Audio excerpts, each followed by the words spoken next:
All right. Well, here we are, Citizens United, and I'm your host, John Restaino, along with Wade is here, doing what he does. Robin's here, doing what she does. John Fidel is here, back over there, but he's getting ready for Friday, and we got to see what the Rangers do tonight with the Capitals, but that's a whole nother story. Beautiful Gorillas Inc. Studios. Boy, I love it, Wade. Yeah, this is great. But you know, we got a lot tonight, and it's a jam-packed show, but the most important thing right now is Niagara County Court Judge election. It's between Michael Benedict and John Ottaviano. And joining me now is Michael Benedict, candidate for Niagara County Court Judge.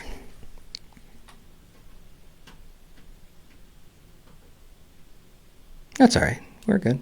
All right. No worries. Yeah, 1 second. Yeah, no problem. We're good. He's joining us. I know he's joining us. There he is. Hey. How you doing, Michael? How are you? I'm doing. How are you? I'm good, thanks. Do me a favor, just for anyone who doesn't know you, just introduce yourself to everybody. Absolutely. I'm Michael Benedict. I'm a candidate for Niagara County Court Judge. I'm happy to be on the show and talk to you about what a county court judge does and how my experience and qualifications, I think, make me the best candidate for that position.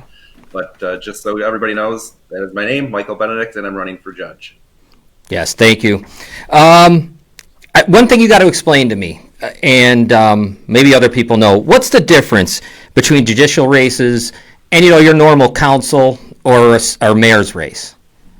Well, I mean, when you're talking about the difference in the races, really, one is political. That would be your legislative races where people are talking about their platforms and what they plan to do with that level of government that they're running for. The other is supposed to be non-political. It's supposed to be about experience and qualifications where you're trying to get the best individual to be able to do the task at hand, which in the Niagara County Court Judge position is basically handling felony criminal trials. So you want to have a judge that's going to be able to handle those cases efficiently, effectively, prudently, and correctly. So the difference is you're not talking about a platform, what you stand for, what you're going to try to do. What you're trying to do as a judge is apply the law equally, make sure that justice is served and that the Constitution is upheld. So, it's not a political issue that we're going to be discussing.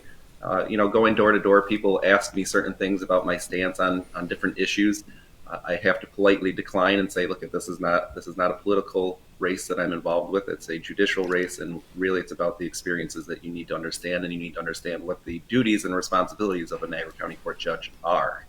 Yeah, thank you. Because I tell you, there is a lot of sometimes confusion because it's so different. I mean, even the questions I'm going to ask you are different than I asked the councilman, the guy who's running Jim Perry the other day. I can't ask you those because you won't answer them. So let me go with this though. You do have a unique opportunity because you're running for the same position that you just ran for. So it's kind of unique. It's like the Bills going back to the Super Bowl again. That kind of thing. You get that shot again. Is there anything that you took from the last campaign? Anything that changed, you tweaked, you learned to have a better or a different outcome? Well, I think what I learned, and I'm not a politician, this is the second time that I've ever run for a position, last year being the first. Right. The idea was to learn from other people who have gone through that process before.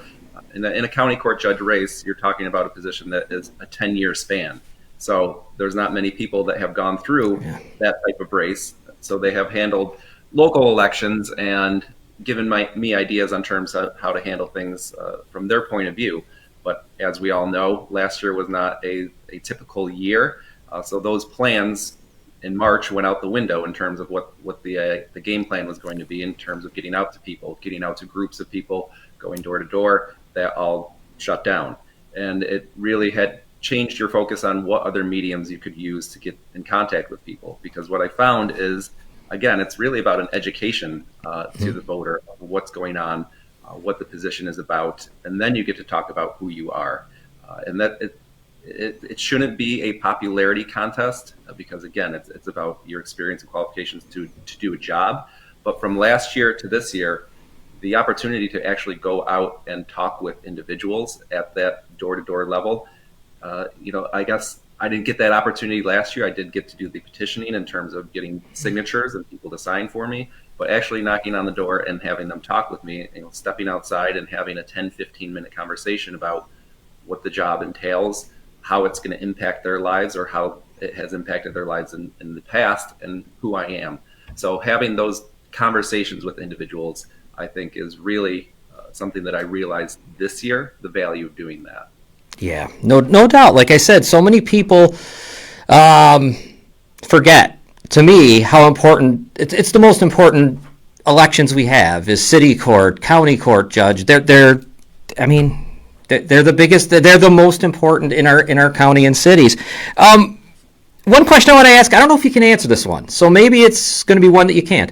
But what is, I don't want to call it ideology, but what would be your philosophy of when it comes to thinking about being a judge? Is there any kind of philosophy there? I mean, not really ideology, but what? Well, I was in the public defender's office for about 12 years, handling felony cases in county court. You don't get to pick your clients in those situations. You don't get to pick which crimes you're going to be defending people on. And so there were difficult cases that I had to contend with in terms of my own moral values, and coming home and talking to my wife about some of the cases that I was involved with. And some people that would say, well, this person is charged with this crime. How could you possibly represent that individual? And really, you have to take a step back and say, this isn't about the individual. This is about the Constitution. This is about the rights. This is about the process. This is about people's belief in the integrity of the judicial system. And if you don't have that, if you don't have people understanding that this is the basis of our judicial system, is making sure that those rights and those processes are followed to the T, then you don't have that belief in the system and you don't have the confidence. Without that, everything erodes. So that's my idea. That's my philosophy, is making sure that people are heard, the process is followed, the law is followed, and the Constitution is upheld. And I think that should be the goal of every judge that strives to take the bench. Oh, thanks. Yeah, I've always had a lot of respect for defense attorneys. I mean, especially public defenders. I mean, it's really, my brother was one, and I remember it was something, man. I respect them because you just like you said, you just get thrown at you, and you gotta defend them with everything you got. My next question is, now you know how Niagara Falls has become, unfortunately. I think we have a 300% increase in homicides. The record was 1985, and it got smashed in 2020. 2021 is setting to be another record year, unfortunately. Now, I don't know, in your estimation, why? Why do you think that has happened here in the city?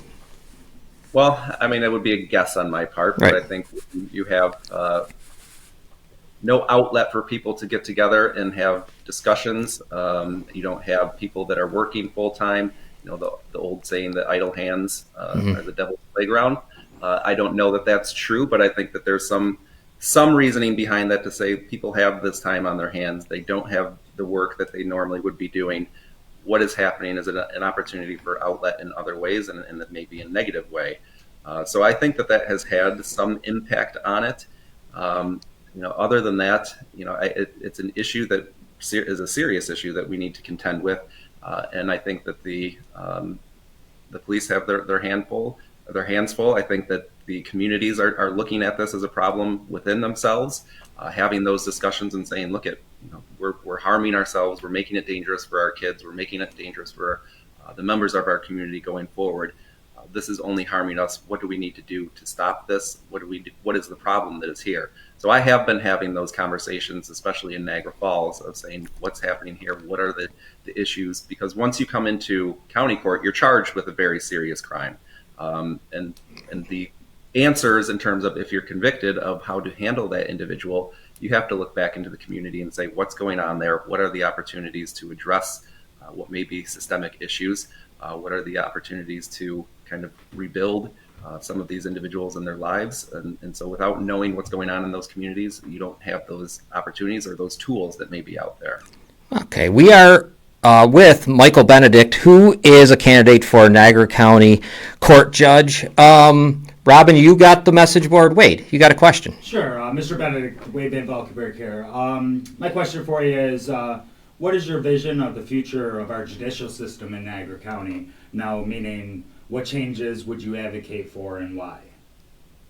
Well, I think, I guess piggybacking off of that previous response is getting the community more engaged in the process.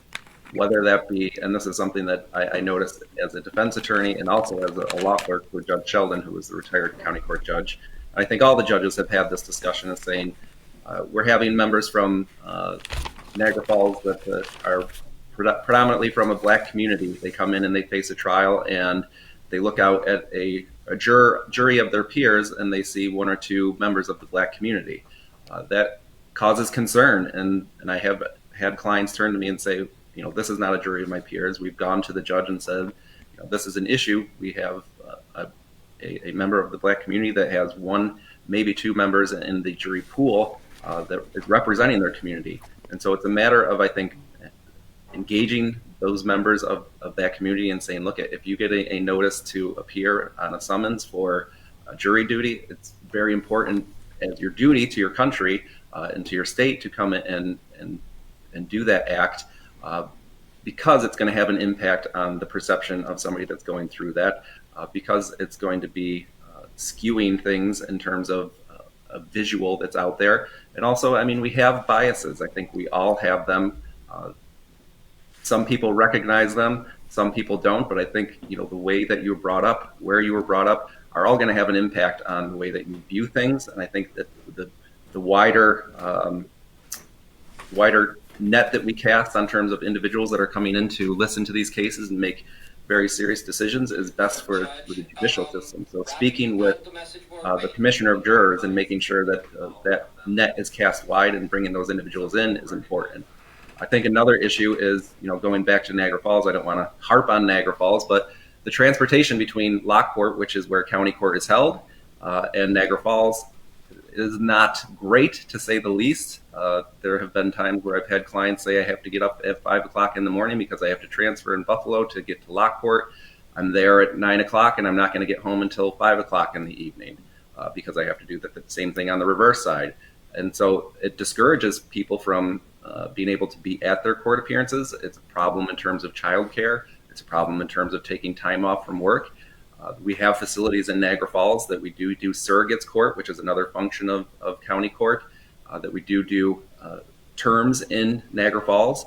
I'd like to see something done on the criminal side with cases that are out of Niagara Falls where those individuals are, that we can hold terms of court there as well to make that transportation issue not an issue.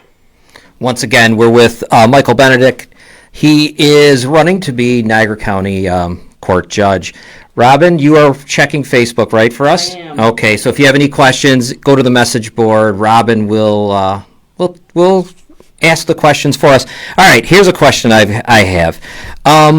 You see a lot of people going to cleanups right now, and this has to do with probably more of the political candidates, but, they go to cleanups, and some judicial do too. Only on election years, though. And if you're elected, will you be visible in the county? Will we remember that? We won't have to come before you to know you're there. You know what I mean? So it's a bit of a unique position where, as a judicial candidate, you have a window where you can actually be involved in the political scene. And I know cleanups are not technically a political scene, but it is a gathering where you're out there, you're visible. So you have essentially about 6 months before the election and 6 months after the election that you can participate in these things. And after that window is closed, you're prohibited from going and doing and participating in those events, going to any fundraisers for any candidates or any political parties. So in terms of that type of visibility, I think the answer would be no, but judges are also encouraged to go to speak to, we'll say, schools, educate them about what's going on, have people come into the courtroom to address and understand what the court is involved with and the impacts on the decisions that are made there. So in that way, in terms of, I guess, an outreach of teaching and, again, that pullback of information to the court, we work with the probation office, so they're out there in the community having contacts with some individuals, working with some community groups in terms of outreach, education, trades, things of that nature. So that opportunity to be part of those forums, I think, is the best way to be active in the community if you were elected to be judge, if I'm elected to be judge. Robin, you have something from Facebook? Yes, I've got Tim Heather in the chat room, and he said, what are Mr. Benedict's thoughts about the SAFE Act? Well, I mean, that's one of those questions where it's a very open question with regard to a law that's on the books right now. What happens in these situations is the district attorney is the one who's deciding whether or not to charge a case, whether or not to enforce the law. Certain aspects of the SAFE Act, I know that the district attorney has taking a position on that. The SAFE Act itself, I can't legislate, I can't make those decisions, but I can say that portions of it, and I'll say from my time with Judge Sheldon, where she had an individual who was charged with a SAFE Act crime from an out-of-state individual who was stopped at the Niagara Falls Air Force Base, had an amount of ammunition in his vehicle that was a violation of the SAFE Act. He was prosecuted. The judge understood what was going on in terms of the nature of the SAFE Act, the not understanding from an out-of-state position with regard to what the laws are. But the judge is stuck in that position to uphold that law and enforce. Well, the enforcement side comes from the DA, but the judge has the duty to allow that case to go forward unless there's a legal issue with it.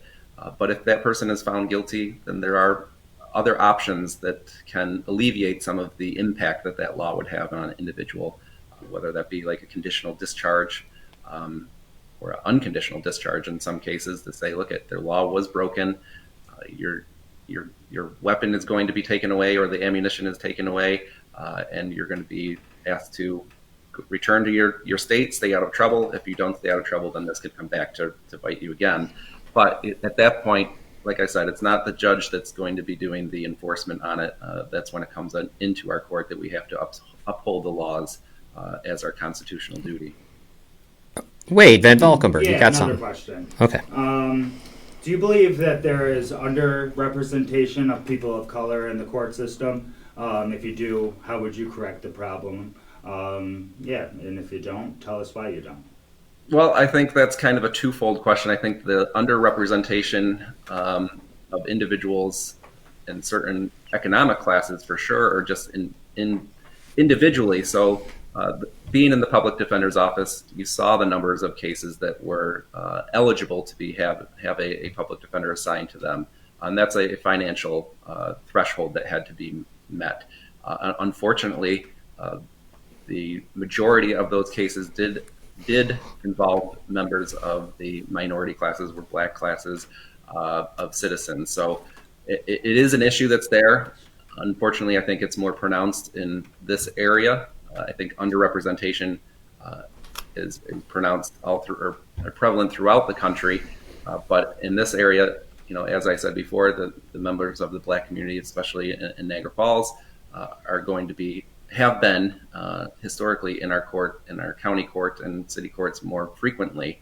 And the number of public defenders that are there, I think, are not able to handle to the level that they need to handle the efficiency of those cases and the time that it takes. I mean, you're talking about meeting with somebody for the first time and having them have confidence in you as an attorney. That takes time to develop, and if you don't have that time to develop, there's not that rapport, there's not that confidence, and the cases don't go as they should, for the most part, in terms of how that discussion should be handled and the discussion of how the defense should be handled. So those issues are out there. I think it's a matter of, on a state level, the funding to bring in more individuals to have that staffing address those issues, whether that be more attorneys, more investigators, so that attorneys aren't taking on dual roles in that situation. I'm glad you've seen the issue where it's a poverty issue, not only of people of color, but is a poverty issue, like you stated in the beginning. Great answer. Robin, is there something else? A follow-up from Tim? Two more questions. First off, he says, how does he feel about catch and release or bail reform? And I know that was something that you were going to touch on with him. Yes, yes, okay. So I think when he's talking about, well, catch and release and bail reform kind of being in the same vein as how, I'm out talking with people, that's how it's referred to me, that certain crimes that are committed, the judge is not able to set bail on those, whether that be a misdemeanor or a nonviolent felony. The judge doesn't have the ability to set a cash bail, I should say. Doesn't have the ability to set a cash bail. The judge can, in situations, have that individual linked with a probation officer to have them checked in. They can have them post property, unsecured bond as well to ensure that they come in. But it is, it's an issue that I've seen working in the courts, certainly that you want to be able to handle your cases. And we're talking about a time period that we have an unprecedented amount of cases that are in a backlog. We haven't had a jury trial in Niagara County in over a year on a criminal case. And I know from working in the courts that, there's cases that are from 2018 where individuals are in custody still waiting to go to trial. So in a way that has the bail reform has lessened the amount of people that are sitting in jail waiting to have their day in court. But it's also been a issue in terms of having the courts been able to move forward. If you have an individual that does not appear for court, you have to give them 2 days to appear, a secondary notice. You have to, if they don't appear on that second day, you have to have a hearing on why they did not appear. And, these are all steps that you have to take to get to that point of actually imposing a bail or increasing the restrictions on it. So it's a time factor that is there. I think it is an issue that was put in place with the idea of trying to lessen the amount of people in custody, incarcerated. But you hear those with everything. There's always the exception to the rule. So you hear somebody that was released and then they've gone back out and they've committed a crime. I think that that case with regard to that, I think was a North Tonawanda individual that was charged with a rape and then released and then absconded with the alleged victim at that point. So those issues are out there. That's a judge's nightmare, to be in a position where you can look at a history of an individual, have an idea in terms of what is potentially going to be the future, given what the past has looked like, and have no ability to act on that. So the discretion that's lost with regard to the Bail Act or the Bail Reform Act is certainly concerning. But when you're talking about felony court, especially on the violent felonies, the judge does have that discretion. So if we're talking about a rape, a murder, a serious felony, violent crime, the judge does still have the ability to set bail. And I think those are the cases that most people are really concerned with. We're good. Is there a follow? Tim had one final question. He said, what about diversion programs such as drug court or veterans court? Well, Veterans Court, I'm very familiar with because Judge Shellen, who was the previous county court judge who I clerked with for the last 4 years, she ran that court. So we're talking about veterans who were honorably discharged from the military that are not involved with violent or domestic abuse cases. A lot of them were DWI cases, criminal possession of controlled substance cases, stemming a lot of times from issues with regard to PTSD, their experiences in wars, in conflicts, and not having the resources available to them or not being linked up with the resources to address those issues, and basically self-medicating or not recognizing a mental health issue that needed to be handled. So I think Veterans Court is a great opportunity to honor and address those veterans that need that help, that haven't, again, been charged with a violent crime, that there is an opportunity to get to the root of the issue. I know that the first 7 years of Judge Russell, when he started the first court in the United States, they graduated 700 veterans from that court. And I think there were, in that same 7-year period, there were 4 rearrests of individuals. So it has been proven that that works, and it's something that has been expanded recently with New York State legislation. Even though your county may not have a veterans court treatment or veterans treatment court, now those geographical boundaries have been removed where you can come in from another county to get that treatment and work with that court. So I think Veterans Court is a wonderful opportunity, something that we need to be supporting wholeheartedly. The drug courts are issues, especially with the opiate courts as well. I mean, there's all sorts of different specialty courts, I will say. And if they're handled and they're managed properly, you're trying to get to the root of the issue. Putting people in jail, that have these issues, the jails aren't equipped to address those issues. Right. Those people end up doing whatever time they've been assessed by that judge. They come back out, they're back to the same thing. So, it might be a period of time that's not happening, but ultimately the usual course, and unfortunately being in the defense side, seeing some of those same individuals coming back again and again. And that's ultimately not what we want. We want to be able to get people back working, taking care of their families. So if those courts are managed properly and you're putting not drug dealers into those courts, but actual drug users and drug addicts, that's going to be something that's beneficial to everyone. All right, we got a couple more minutes with Michael Benedict, who is running for Niagara County Court Judge. Robin, you have another question from Facebook? Yes. Jim Nunnery wants to know how you feel about a curfew for kids under 18. I don't know how I feel about that. As I said before, I'm not running for a legislative position, so I don't really feel that it's appropriate for me to respond to that. If that's something that was going to be enacted, potentially that could be something coming in front of a judge. So I guess I would decline to respond. Another one, Robin, from Facebook? Yep, and this will be a quick answer for you. Gail Del Zappa wants to know, whose place will you be taking, if any? So Judge Murphy is the other county court judge who is retiring this year because he's is 70 years old. Sorry, Judge Murphy, for disclosing that, but that's the law at this point, is that the judge has to retire at age 70. So Judge Murphy is the other county court judge retiring, but people should know that Judge Clock, who is actually a court of claims judge, which means that he handles claims against New York State, he is also a county court judge. He wears that hat, if you will.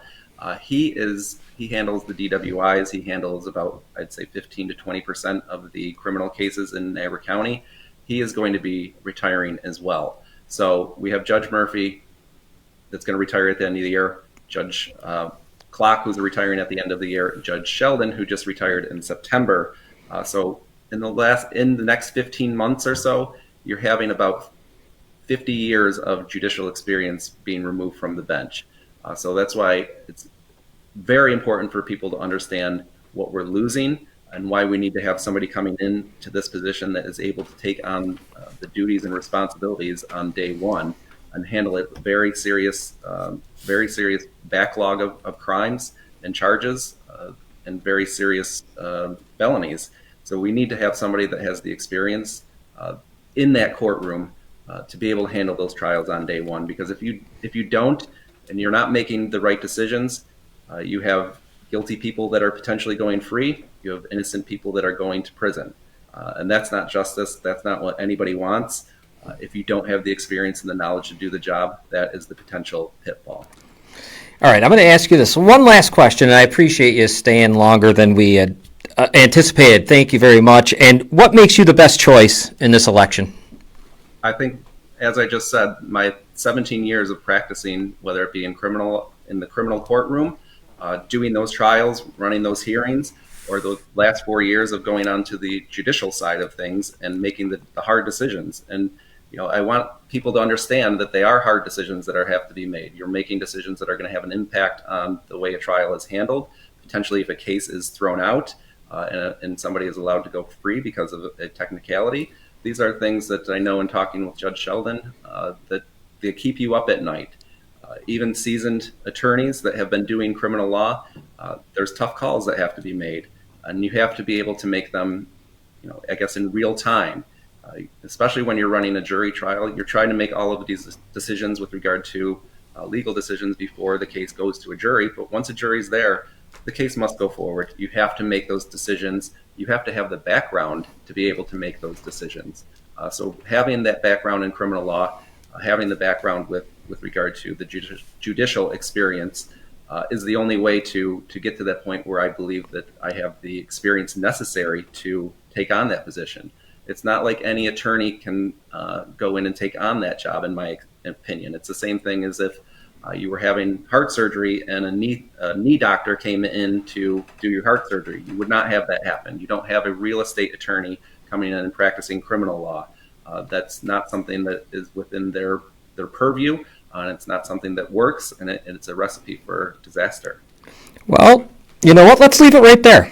Thank you, Mr. Benedict, for joining us today, and hopefully we'll catch up soon. Yeah, Mr. Benedict, on a lighter note, I actually seen pictures of you a while ago that I seen you're a pretty good basketball player from what I heard. So maybe we can, raise some money for charity, me versus you, one-on-one, or a game of horse or something like that. So I hear you're so good. So Nah. I just get up there and try to do my best. I have fun with it, and I would love to do something like that. I think that's a great idea. Raise some money for charity while you're out here on your campaign trail. I wish you the best of luck, and thank you, sir. Thank you very much, and thank you for having me. I appreciate it. Thank you. Thank you. Well, we're going to take a short break. We'll be back in about 2 minutes.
All right, well, we're back, and thank you to Michael Benedict for spending time with us today. Robin, of course, keep going into Facebook, see if there's anything that people want to ask Wade's here. We're going to start so much corruption, so little time in Niagara County. Just when you think, like, when I was getting ready for the show, guys, I was looking at our interview, and then this story comes up, then another story comes up, then a fourth story comes up. It don't stop.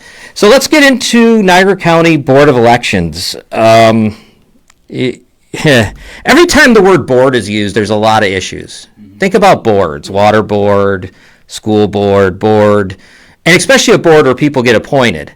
Yeah. Those are the worst boards of them all. So, Laura Allen, Democratic, I guess you call her commissioner. Republican is Jennifer Sandinato. Laura Allen's been there for about 18 years. These guys are making $77,000 a year, so it's not like, it's not even like the water board that they don't even get paid. I mean, they're getting compensated well. Well, Laura Allen, if you guys read the paper, is being accused in a complaint filed with the New York State Department of Human Rights of employment discrimination. The Elections Board employee who filed that complaint released an audio recording that captured Commissioner Allen saying for as long... Well, you know what? We got it. Yeah, let's listen to it. I ain't got to read it. Yep. Trying to figure out what they're doing to get it extended, or however the governor wants to do it. But I don't know what's happening in 12 weeks, but I do know that they put me in line to I understand. Yeah. Now I gotta get another boy to cover you. Mhm. And 2 more. Mhm. Because we always hire this ain't got nothing to do with you, but at a presidential, we both always hire 2 extra people because it's like we brought those girls in. Now I would not have the Martin girls in, the 2 black women anymore. And I'm like, well, I'm trying to put black people in here. It was a mess, an awful mess. The girls were the one in here that worked for the Flint site.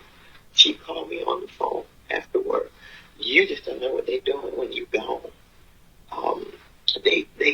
They always talking and laughing around once you leave. I'm like, I know what you do when the boss is gone, but do you understand that kind of messiness? Because I mean, I thought, well, hey, bring them back in here. And do you know how much I had to make accommodations for them because they weren't here? And they had to do this and do that. And I told my daughter, I ain't gonna never hire no more black people, never again. As long as I live, I said, they give me all kinds of problems. Well, there's what $77,000 gets you a year. I'm going to read her quote to the Gazette. All I'm going to say is it's an employee issue, and that's where I'm going to leave it. I have an employee who doesn't like me. I want to get a few other things real quick. 18 and a half years there. They're appointed to 4-year terms, which I didn't even realize, and of course appointed by the governor. Allen has been the commissioner since, like I said, 18 and a half years. Her current term is set to expire on 2022. There's one thing that really, you know what, I'm going to save the Democratic chair, the Niagara County Democratic chair for now, until I want Wade, let people know your experience with Laura Allen. Yeah, I would like to say first off, say this is a person, Laura Allen saying this is a person that just doesn't like her. I mean, that person didn't make you say what you just said. You said that you, to your daughter, how you would never hire any black people again. If you don't see what's racist in that, Miss Allen, I don't understand. It's a simple apology and to confess about it, not to say how an employee doesn't like you. Yeah. I don't understand that at all. But me and Mrs. Allen, I also made a secret recording quite a while ago, about a year or 2 ago, about fraud that was happening in the Board of Elections. So I'll pull up that little clip. Yeah, I want to explain a little bit, though, for these people what it was. You were, if I'm wrong, say it. You were a write-in candidate, but you didn't even know it. Right. For what? What was it for? Actually, what happened was in an election, no Greens were running. Right. So the Republicans and Democrats opened up the opportunity to ballot so they can try to get the green line for the general election. And one of my friends who happened to be a Green member went and voted and stated how he wrote my name on every single line.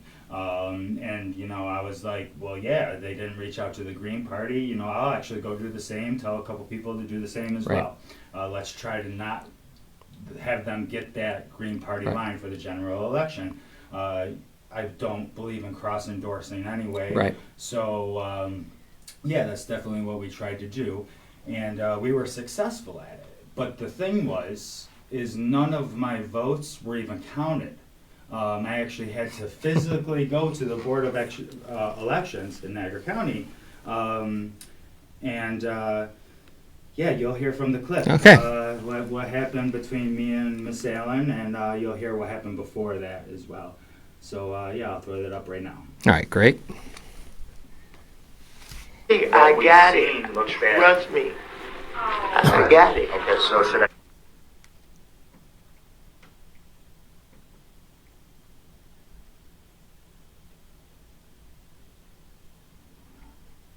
It is my understanding that I will not be able to get access to look at the ballot. No, it's too late. It's too late. Can I file a Freedom of Information? Oh, we don't let people see people's ballots. It'll be right at the end of the day. Okay, You're looking at me saying I don't trust you. Look at this. Look at this face. I trust you. I ain't gonna go to bed if it ain't right. What I'm saying is that, like, do you understand how? I know exactly what you see. I got it. Looks bad. Trust me. I got it. Okay, so should I call you tomorrow? No, Or? no, I'm waiting for our attorney to call.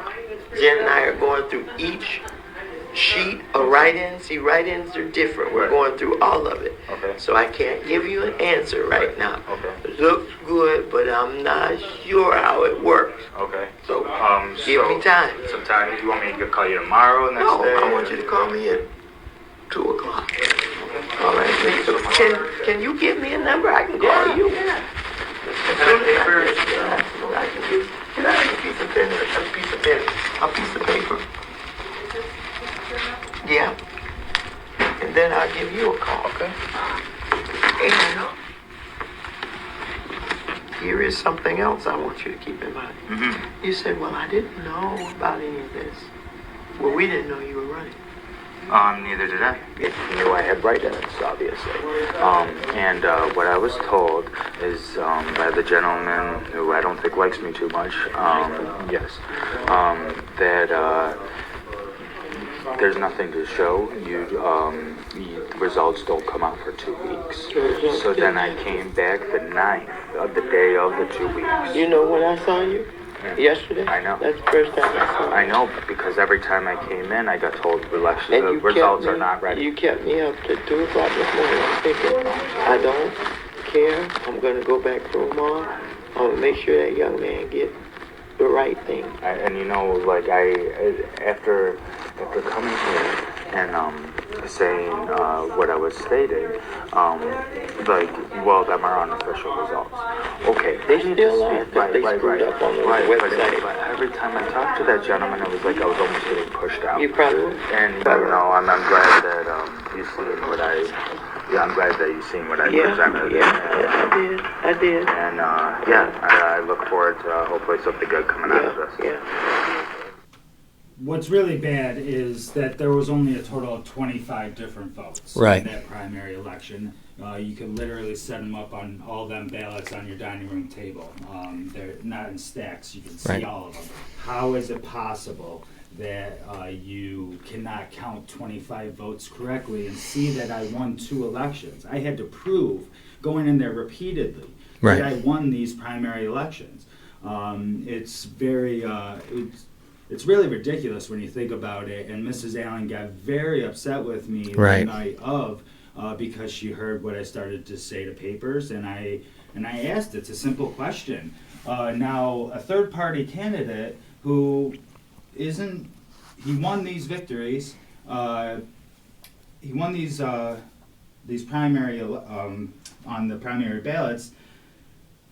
The Republicans and the Democrats, there's no third-party representation counting them votes. Right. So it's only Democrats and Republicans Yeah. counting the votes at the Board of Elections. So please tell me how this doesn't look like it's collusion between the Democrats and Republicans to keep a third-party candidate out Well- of the general election. Well, I mean, and it got proven to you when they killed the parties. Yes. When the governor decided to kill them all. Because that proved it to me. I mean, that really proved it to everyone Right. that they were going to just kill third parties. And I heard in that, with both of these, someone who's been there too long. Right. Sounds like somebody who needs to not be there anymore, just because they're too comfortable in how they're talking, how they're just all of it. I mean, this is the other thing that aggravates me about this. After now, going back to the one that's right now going on, the Niagara County Democratic chair's name is John Jacoby. Don't know him at all. It doesn't matter if I knew him or not. It wouldn't make a difference. His comment and his quote to the paper was, "I know Laura Allen. She's a wonderful woman. I don't know the specifics yet, so we will see how it shakes out. But it puzzles me. I have 100% faith in Laura Allen. It would be a disservice to the people of Niagara County if she was removed before the end of her term." Think about what he just said there. How's it a disservice to anyone? What disservice would be made? The only disservice happening right now is a commissioner who is African American saying that she's not going to hire black people anymore. This is ridiculous. This is Well- racist. It's going all based on a race and not based on an individual. Which is weird, because all you'd have to do is say those two, whatever they were, women were a problem, and I will, whatever. I don't want those two back specifically. But this chairman of the Niagara County Democratic Party is the problem. See, he now is the symptom of all the nonsense that we talk about. You know, he's not going to be the cure. He's part of the disease. Think about what he's doing there. He does not care what he just heard. He heard the audio. He doesn't care. He is going to defend and defend and defend. Why? Why would you defend? 2022, she's up. It's 2021. Remove her. Yeah. Do whatever you do, because the governor will just appoint someone else. What is the big deal? I don't believe that through the years, these last 18 and a half years, things have gone smoothly. You know, as far as elections go, this isn't like... you have my story in question. You had the ballots. You remember that? Yeah, flipping out of the... And I'm assuming she was there. Yeah, she had to have been there, right? Because when they end up in the ravine on Route 31, and so I don't know. Yeah, I mean you got things with Glenn Shalokian. You got all kinds of stuff that have gone on. It's the centerpiece of corruption out here. Yeah, and this guy's defending it. John Jacob. Do you ever met? I never met. Never met. Yeah. You met him a couple times, did you? I don't know who he is, and it wouldn't matter if he was obviously, I don't care if he's my brother. I don't give a damn who it is. If you're wrong, you're wrong. So how do you stick up for this? Now, by him sticking up for this, he agrees with what she said.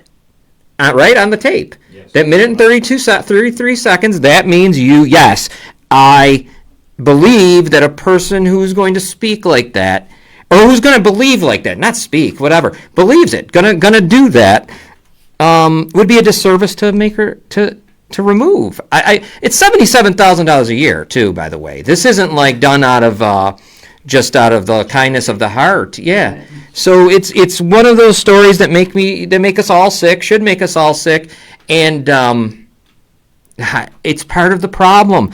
Niagara County Democratic chair is part of the problem. If he thinks that should just go without anything, how about you just say nothing? Right. I mean, really, after you listen to the minute and 33 seconds, what's puzzling? There's nothing to be puzzled about. You heard it. What is there else to hear? It was pretty basic. She said it right out. I mean, said any clearer. Now, what are we going to do? Are we going to have an apology from her? No. What do you think? Maybe? No. Well, obviously, she just said it was a disgruntled employee. What does that mean? Yeah. We heard your voice saying it's a disgruntled employee making up something? No. You just said what you said. We have the recording. Yeah, we have the recording. And the Democratic... She's the disgruntled employee. You might be right there, because she's been there too long. Right. 18 and a half years, maybe it's just too long. Maybe these are things, they're 4-year terms, there should be term limits just like everything else, or what we want, term limits. 2 years, yeah, make it 2, get out. $77,000, man. That's not a joke. And these people here, this Democratic chair, I don't even know what to say. And if I was a Democrat, I'd be pissed. Mm-hmm. If I was a Democrat of any, I would be so mad. I feel like I am part of the black community. I'm pissed. I would love to see many more of the people, Black Lives Matter movement, that step up to this, because this is an issue of an elected official is talking about how we shouldn't hire. They're not going to hire black people anymore. Yeah, she's appointed from the governor, and I just can't believe if you're a what about you're the Democratic mayor of Niagara Falls, you're the Democrat mayor of Lockport, right? You're the Democrat, whomever the hell you are. How don't you say something here? Are you going to support this? We would be able to find that out if we could ever ask them questions. When was the last time the mayor of Lockport answered a question? Probably been a long time, right? We know Niagara Falls doesn't answer them. So could you imagine asking that question? Hey, what do you think of this? And here's the noise. What do you say? Brown? Yeah. Deer in headlights. Yeah, definitely. I mean, it's just, it's disgusting, and it's everything that needs to be fixed in this county of corruption. And there's more corruption. You got something? Do you think she gets a pass on saying what she said because she's black No. herself? No. I mean, do you think that's what... Well, here, I'll say this. If she was... if she could say it. Ooh, I get what you're saying. If that was Sandinato saying that, what would we do? Would the Niagara County chairman say, What he said? Do you get what I'm saying? Would he have the nerve and the guts to say, no way. Now, the good question, because this is everything that stinks about politics in Niagara County, and it goes all the way to the Board of Elections and the two people that are in charge. And I'm going to keep saying it out of this because she didn't do that. Let's go with just Laura Allen. She's been there too long. She has to go. So, but who's to say she's going to go? In 2022, if she decides to stay, she stays, right? The governor, no one's going to tell her to go, because once this goes under the radar, Right. she stays. The governor's out. Yeah, new governor. There'll be another Democrat governor. So we'll be, you're not going to change. We got more corruption. You have more corruption. Can you believe this? Unfortunately, a lot more. Yeah. Do we play the video first before I get into it? Okay. All right. For work on his home and cars, in addition to using town-owned equipment and materials for personal work at his house. The plea is 1 count of official misconduct, a Class A misdemeanor, and Stowell is barred from any future employment or elected office in the town of Pendleton. All right. Well, there it is. And if you don't know the story, I'll give you a quick rundown on it. They did it. They didn't give you the whole thing. Now, I looked up the highway supervisor's salary, and I heard it was $80,000. I know it's higher than 50. Let's just go with that, okay? But I think it's more going towards the 80. But I don't know for sure. Anyways, he's sentenced to 2 years probation and 200 hours of community service. Here's what he was charged with: 3rd and 4th degree grand larceny, official misconduct, and 3 counts of petty larceny in connection with stealing town property and directing town employees to do work on his private property, were the allegations. Allegedly, there was some kind of stone material that's worth $12,800 that he did not, there was a prior town supervisor, I don't know what the hell it was, but they did get the same stone, but they paid for it. I'm sorry, I don't think Pendleton was charging it yet for it. So it was basically, here you go. Then they started to charge for it, he takes it. Not only does this guy Stowell do that, he has to go to Napa, and he buys auto parts and buys a $141 battery for his car, $1,899 for wipers, and a $14 headlight. So this is what's going on there, right? So it's a grand larceny charge, 3rd and 4th degree, so you're looking at felonies. Felonies that are tens of thousands of dollars worth of stealing. So you get off with a Class A misdemeanor probation? Yeah, and no restitution either. He didn't have to pay anything back. And there's nothing going on with a pension. I'm sure he's good with that. So, it was really funny because I was reading quotes, and like some of the quotes, for example, he comes out and says, well, this is my first day of my retirement.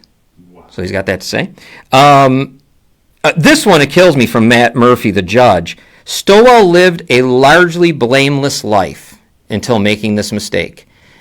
Stowell, can we call him Stool? Yeah. Well, think about it, though. He probably just never got caught before. Right. You just don't wake up and do this stuff. Don't you? I did. I don't know, and John did. I've worked for places like municipalities, whatever. It doesn't cross my mind ever to say, and I had access at one time to say, you know what, I'm just going to bring my car down here and put the gas in it, my personal car. So if you're actually able, with such, balls, I guess you'd say, to go get a battery, wipers, and headlight on the town's, geez, you telling me this is an exemplary life and we don't know? Here's something that's really sad for Mr. Stowell. I started to almost cry. He said, it's been very difficult for me. I went to a function at the fire hall, and I wasn't warmly welcomed by everyone. He said, it's been very hard. I don't sleep. And here's his lawyer. This is really sad. He must have threw himself on the mercy of the court. He says, he lost a high-paying job.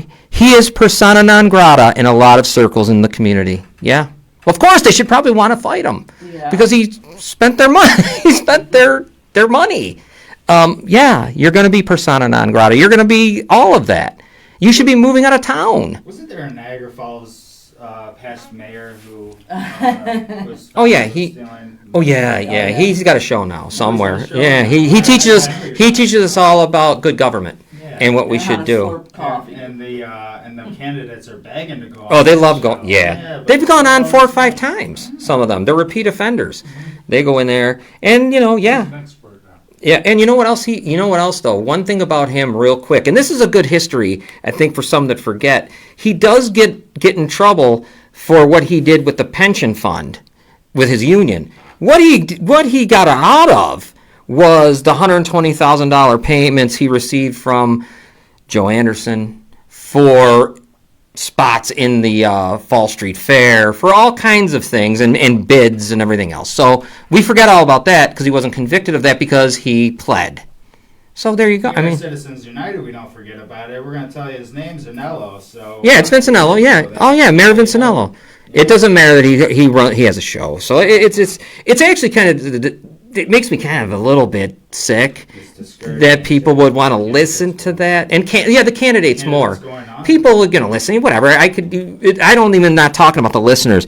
Yeah, it's candidates fighting to get on. Like, I've really fallen over themselves. So whatever. I get off. It's a waste of freaking time. But anyways, there you go. I mean, he doesn't have to pay restitution. Oh, this is a great quote from the District Attorney Brian Seaman. This is going to get you guys probably a good laugh. I will not tolerate Niagara County corruption anymore. Yeah. My face make you Yeah. I don't know. Stone cold face right there, really. Yeah. I don't know what to say about that. He's not going to tolerate it. Prove Good. it. Yeah, do something about it. Prove it. He'll do. Yeah, he's going to prove it. You know where he could start it at? Is at OTB. He could start it where people are going to Bills games and for free on OTB, but he'd have a hard time doing that. You know why? Because I think the county attorney takes part in that. So it would be kind of tough for the DA to say, you know what, I've had it. We're not going to let these people go to Bills games or Sabres games on OTB's cost. Well, step in. There you go. That's the head of corruption. You know who that is. So You're out here in Niagara County, Mr. Seaman, so Yeah. we have an unethical, very extremely unethical, that's a light way of putting it, unethical person who was a lawyer out here who has many rape cases against them. Yeah. Maybe the first things first to stop something in Niagara County is put a bail on somebody who has multiple rape charges. yeah, at least bring him in and let that judge release him again. Yeah. And Judge Clark just let him go and put him out there he must not think he's a threat. He's serious. You know what I mean? But yet it's been shown over and over that he's harassing yeah. other people. No doubt. Yeah, no, you're right. In places he So, shouldn't Mr. be. Seaman, we're calling out for you. Yeah, help us out here. Do something. I don't know. I just don't talk about corruption unless you know it. And I wonder sometimes if these guys even know it. You got to learn the history. We've talked about it a million times. It starts back in, early 90s that I remember. I was born in 71, so I remember early 90s. John might remember it later than even that in the 80s. I mean, yeah. So, I mean, no, that's why voting's easy. And I've always said, you can connect. I mean, they give you a roadmap on who to vote for. It's an easy roadmap. You just go look and see who are they tied with, and then you vote.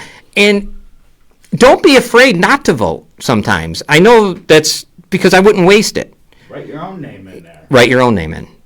Or someone you know that isn't involved in this. And you can't go by Democrat or Republican around here. You have to really do a little research because Democrats are tied in with everyone. And, you got a Maziarz, you got a Henry Watazik, you got a whole bunch of guys running around and they do whatever. They don't care about Democrat or Republican because they never have. Put them in both spots and it makes it Yeah. almost seems like it's rigging the election. Well, Well. Mr. Ottaviano, where is he? Yeah. This is I thank you for Mr. Benedict for coming on, and it was a great conversation. Where's Mr. Ottaviano? I haven't seen a sign. I mean, signs don't vote anyways, but in Niagara Falls, nothing. Some in Lockport, but Yeah. some in Lockport. So, where are you? You're almost missing in action. I don't get it. So, I kind of get it. Yeah. It scares me and I won't say it out loud. all right. No, I kind of get it too, but I'm not going to say it out loud either, because we'll say it out loud some point. Let's just wait, and then we'll say it out loud. There's no way we're not going to say it out. See, I almost said it out loud right there, and I don't want to. There's no reason to say it out loud. But it's on the tip of my tongue. They're not going to do it. Why don't we move on? We got more corruption to go after, don't we? What else do we got? Well, we actually, really sad thing that's happened. We have still a missing. Oh, yeah. Yes, we have... Yes, we have Sanaya Dennis. There she is on the on your screen, a $10,000 reward. She's a 19-year-old Buffalo State student. The search continues day and night. I want to give Julia Jean, our friend, a really, and that's not her. It's Julia. I'm so sorry, I forgot her last name. I always go by the Facebook thing. I apologize, but on Facebook, she's Julia Jean. She's doing a great job. She's rallied people together. They're there every day, rain, shine, night, cold. They've been searching. They start at Goat Island. They're down at the Cave of the Winds a lot. Just check. Right now. Yeah, right now as we speak. 6 and 8. Yeah. You check her Facebook out. You can go find them and help. Goat Island is where everything's been centered because that is the last place that Sanaya's cell phone was traced to. This is the last photo I'm pulling up right now. Oh, yeah. The ad of her, and that was on 10:30 on Saturday, April 24th. And leaving her dorm room. Yeah, last time she's been seen, 19 years old, bright girl. I mean, she was, I think she might have been an engineering student, something of that nature, but either way, it wouldn't matter if she was or wasn't. This is a sad, you know what, people in Niagara Falls, I was just talking to somebody who, I'll keep him anonymous, but he's somebody who knows, and there's been a lot of people come up missing in Niagara Falls through the years that are never found. And I think she's going to be found. I'm not saying that. Sanaya is going to be found, but just through the years. And you never hear a word anymore about it. We've had a lot. But, you know, I can remember way back when there was a bar, you won't remember it, Wade, I know you guys will, Fusions, and it burned. And then there was just a woman's body left on the doorstep of it, and it was somebody of Asian descent, and no one knew who she was. It's just there, right? And that's no one knows who it was, and never, I don't believe, ever ID'd who that was. And you know, we've had women come up missing. We've had all kinds of things that our little city it's just too much. And there's got to be someone who has a video picture. I'm sure. Being that she was obviously, she took the bus and ended up here, walking around Fall Street, whatever you call it now, Old Fall Street.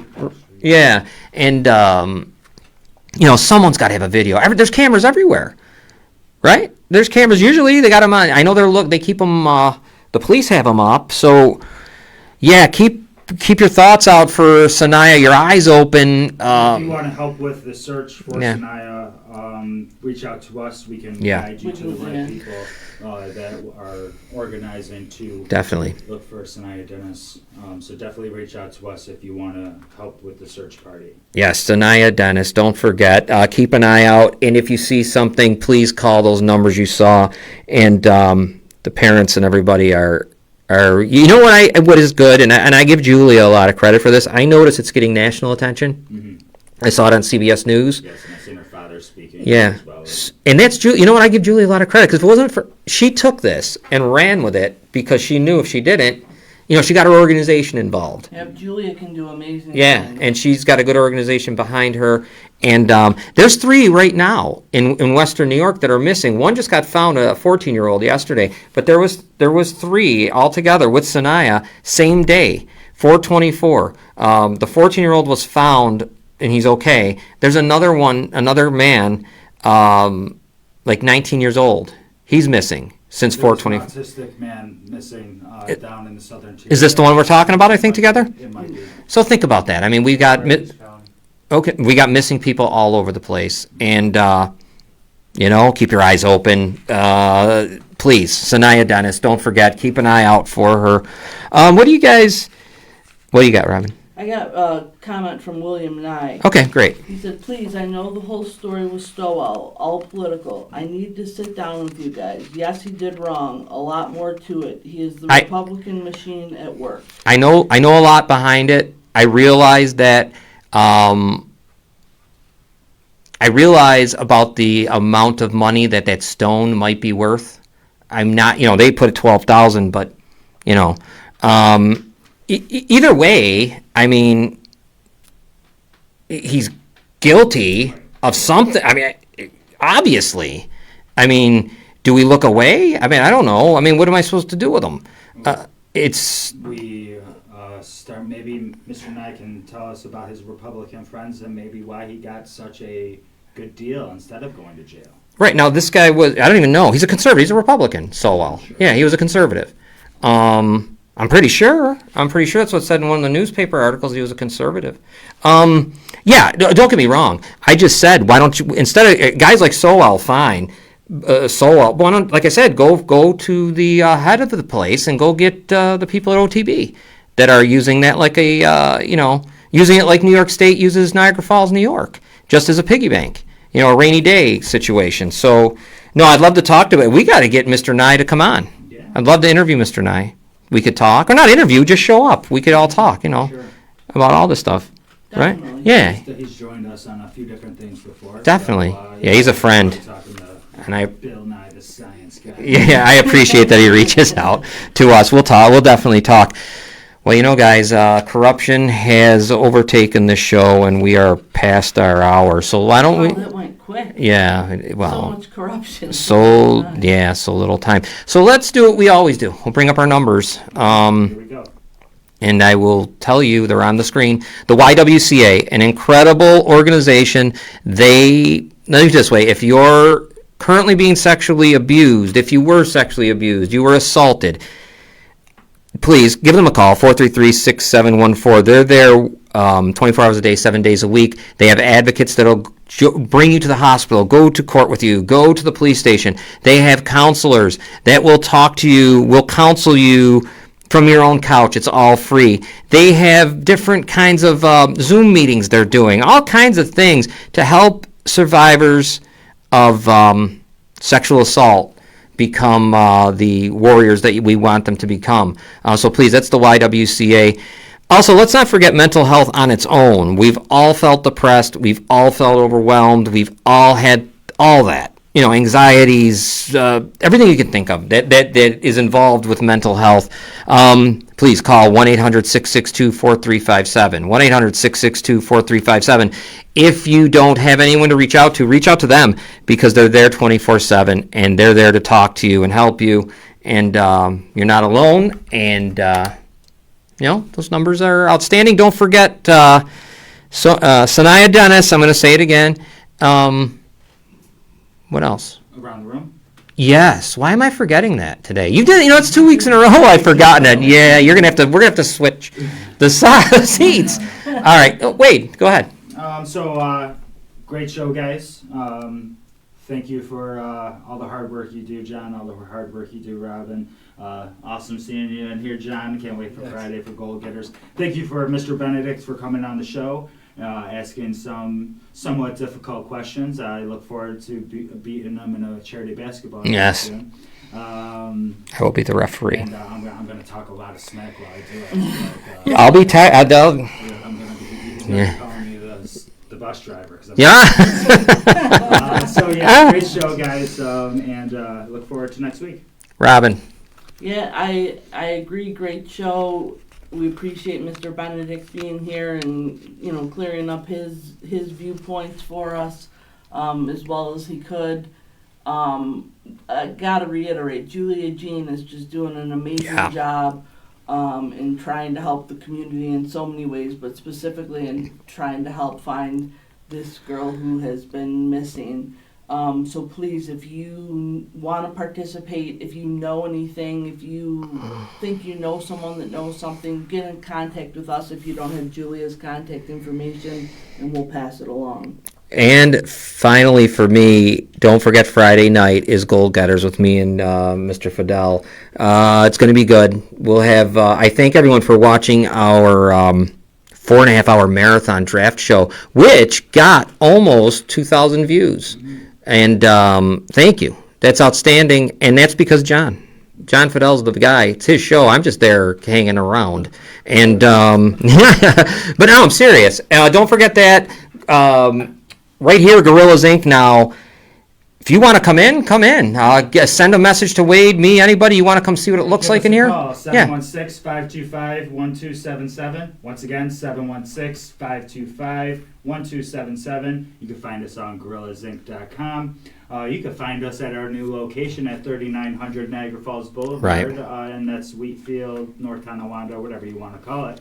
Yeah. But we're very visible, very in reach of your drive right on Niagara Falls Boulevard. Yeah, it's very convenient. Tim Hortons is right there, and then once you get out of Tim Hortons, you're about 3 seconds away. Don't forget also We've done a great job. Oh yeah, we set this up, and so is Brian and all of our partners and everybody, and Jeff will be here. It's only getting bigger and better. The only other thing I want you to remember, the draw is coming. It's a great local music show. It's like artists that only have their own music. It's really cool stuff. Puppets are coming Original back, music. right? Puppets are back soon. Definitely, they're coming back soon. And we got a lot of stuff in the works, huh, Wade? We got a lot. And many people coming in for brand new shows. Yeah. Many people coming in this next 2 weeks to set up a structure to their show. So we need people to come here and also help produce and whatever you People who are looking for a great advertiser. Oh yeah, look at our advertisers now. I mean, we're already on a roll, and we're going to keep the roll going. That's it for us. We'll be back next Wednesday. I think Tim Heather's going to be with us. I'm pretty sure that's my calendar, and we'll be interviewing Tim. And see you guys next week. Good night.